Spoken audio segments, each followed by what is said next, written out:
Peperangan akan menyengsarakan, mematikan harapan, menghilangkan kemanusiaan. Adalah tanggung jawab media untuk bergerak bersama, melihat lebih dekat, dan menguatkan kemanusiaan menuju perdamaian dunia. Kami, jurnalis Metro TV, hadir memberikan semangat perdamaian untuk peradaban dunia yang lebih baik. 1 tahun perang Rusia-Ukraina, eksklusif dari Ukraina.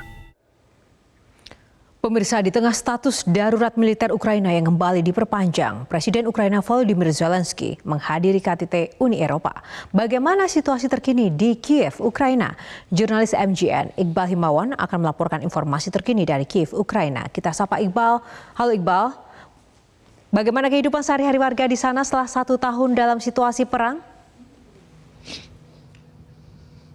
Ya Yohana, ini adalah hari kedua saya bersama Levi Wardana tiba di Kiev, Ukraina untuk melakukan peliputan kemanusiaan dari Media Group Network. Nah, di hari kedua ini kebetulan ada beberapa yang berbeda dibandingkan hari pertama pada saat kami tiba di Kiev. Yang pertama, kondisi saat ini di sekitar kami permukiman sedang mengalami mati lampu.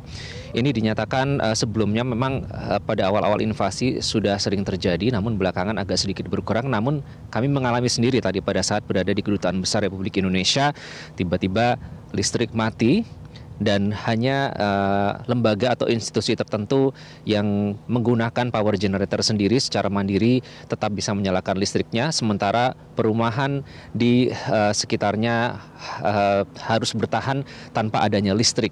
Sehingga dalam kondisi musim dingin seperti ini, sebagai gambaran Yohana, saat ini ada dalam musim dingin seperti ini selain bersalju di sekitar kami juga suhu mencapai minus 10 derajat Celcius. Jadi kami lihat tadi beberapa warga sengaja keluar karena mereka yang mengalami kesulitan untuk menyalakan penghangat karena listrik mati. Mereka harus keluar untuk mencari matahari setidaknya untuk mendinginkan atau menghangatkan tubuh mereka di tengah musim dingin seperti ini. Namun demikian kegiatan sehari-hari seperti sekolah ataupun rumah sakit memang berlangsung normal, begitu pula di pusat perbelanjaan, meski beberapa sekolah masih melaksanakan sistem pendidikan online, namun untuk rumah sakit memiliki power generator sendiri, jadi sejauh ini tidak ada hambatan tersendiri dalam menangani pasien-pasien baik itu rawat jalan maupun rawat inap. Sementara itu warga di sini sampai kini masih bergantung kepada aplikasi yang bisa di-download ini untuk memberitahukan jika terjadi serangan udara yang bisa terjadi sewaktu-waktu. Kami sempat berkeliling kota Kiev, ibu kota dari Ukraina, dan melihat langsung kehancuran yang disebabkan oleh missiles atau rudal yang diluncurkan begitu pada saat selama invasi. Memang tidak terlalu masif karena ibu kota pasti akan dijaga semaksimal mungkin. Namun untuk ukuran ibu kota saja sudah cukup mengejutkan begitu pada saat kami melihat langsung. Ada hotel bintang 4, kemudian ada gedung perkantoran yang kacanya juga hancur karena terkena serangan udara yang mungkin tidak bisa ditangkis oleh sistem pertahanan di Kiev. Dan aktivitas normal, namun pada saat air raid siren itu berbunyi yang di-download di handphone, warga harus segera bergegas menuju ke bunker atau shelter untuk menyelamatkan diri, terutama mereka yang sedang berada dalam kegiatan bersama begitu. Banyak orang mereka harus menuju, sebagai contoh adalah ke subway, karena tidak semua rumah atau gedung apartemen punya shelter atau bunker yang layak. Jadi yang terdekat adalah stasiun bawah tanah untuk melindungi diri mereka. Itu sedikit gambaran mengenai kehidupan sehari-hari di Ukraina jelang 1 tahun invasi Rusia. Yohana.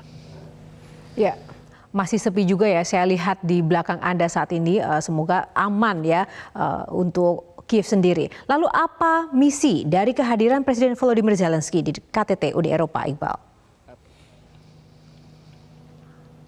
Kami tidak cukup jelas mendengar Anda pertanyaan dari studio, namun bisa kami ceritakan bahwa Presiden Zelensky saat ini tiba di KTT Uni Eropa di Brussels dan sudah bertemu dengan parlemen di sana, dan ini sebagai rangkaian upaya yang panjang untuk menggalang dukungan untuk lebih lagi persenjataan militer bagi Ukraina, terutama dalam menghadapi 1 tahun jelang invasi Rusia di Ukraina ini nanti akan diperingati pada 24 Februari 2023. Sebelumnya Presiden Zelensky juga sudah bertemu dengan Perdana Menteri Inggris Rishi Sunak di London dan juga bahkan sempat makan malam bersama Presiden Prancis Emmanuel Macron dan Kanselir Jerman Olaf Scholz.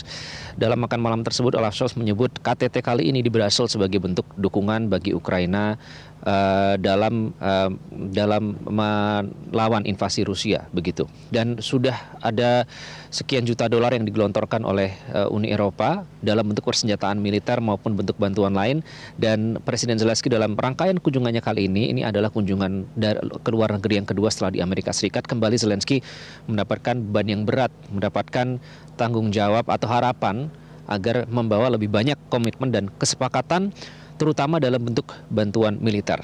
Ini terkait dengan informasi dari intelijen Ukraina yang menyatakan bahwa akan ada ratusan ribu, bisa disebut angkanya cukup spesifik ya, 500 ribu prajurit Rusia yang akan diterjukan jelang 1 tahun invasi Rusia di Ukraina. Ini menjadi tanggung jawab atau beban tersendiri bagi Zelensky untuk dapat menghimpun sebanyak mungkin bantuan militer bagi Ukraina, Yohana. Iqbal, apakah masih bisa mendengar saya?